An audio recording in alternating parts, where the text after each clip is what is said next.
La problématique du financement des entreprises est récurrente, surtout en Afrique, où les institutions financières sont frileuses pour accorder des prêts aux jeunes entreprises. Il importe de se mettre autour d'une table pour échanger sur cette thématique afin de trouver des pistes de solutions. C'est le but visé par la première édition du concept First Days Private After Work qui s'est déroulé le 30 mars dernier à Lomé.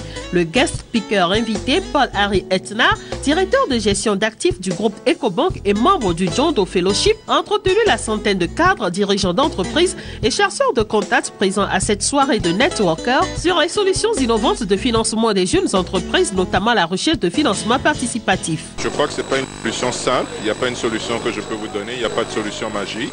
Ne pas compter sur les banques parce que ce ne sont pas les banques qui vont aider, mais trouver d'autres financements alternatifs comme les fonds qui viennent de la diaspora, comme tout ce qui est financement participatif par Internet, qui sont des éléments à mon avis sur lesquels il faut beaucoup plus tabler pour régler ce problème. La création par les banques d'un fonds de garantie essentiellement destiné au financement des jeunes entreprises pourrait, selon le conférencier, être aussi une piste de solution. Le vrai problème avec le financement des PME, il est très simple. C'est le problème des garanties. Si on arrive à régler ce problème de garantie, je pense qu'on va trouver une solution pour pouvoir avancer. Moi, j'ai une idée assez forte par rapport à ça, qui est d'essayer de créer un fonds qui va être un fonds de garantie, qui va éviter que les PME aient à donner des collatéraux pour pouvoir trouver du financement. C'est une idée sur laquelle il faut travailler, mais qui, à mon avis, qui est une idée structurante pour régler le problème.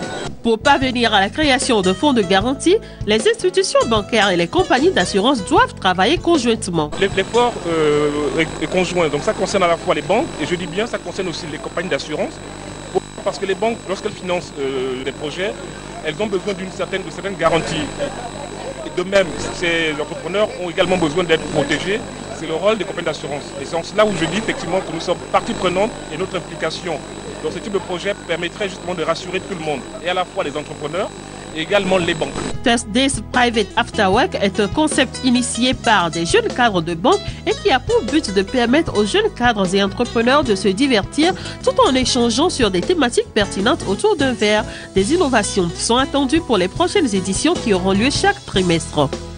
Le Togo est vraiment un pays carrefour et aujourd'hui avoir une plateforme qui permet à des jeunes entrepreneurs d'avoir accès à des choses auxquelles ils n'auraient pas pensé avant, c'est un premier accomplissement, mais il y a mieux encore. Cette année, on est parti sur une base trimestrielle, donc on en aura 4 sur l'année, mais qui seront à chaque fois des événements qui vont être un peu plus impressionnants que ce qu'on a eu aujourd'hui.